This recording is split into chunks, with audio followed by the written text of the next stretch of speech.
As we look ahead, it's heart-wrenching to acknowledge that around half of the 6 to 8 million animals that enter shelters each year, many of whom are healthy, young, and ready for love, may face the heartbreaking fate of euthanasia. This reality is deeply disturbing and highlights a critical concern.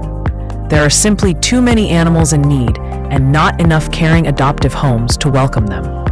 We are wholeheartedly committed to changing this narrative. The emotional toll of witnessing the need for euthanasia is something no one should have to bear, especially those dedicated shelter workers who put their hearts and souls into caring for these animals. It is vital that we recognize the crisis of overpopulation and take compassionate, decisive action to address it. This is essential for fostering a nurturing environment where these animals can thrive. We dream of a future where companion animals are not just held in inadequate cages for far too long, but are instead embraced in loving homes. We are resolute in our efforts to implement solutions that ensure every animal has a chance to be part of a family. The time for compassionate change is now.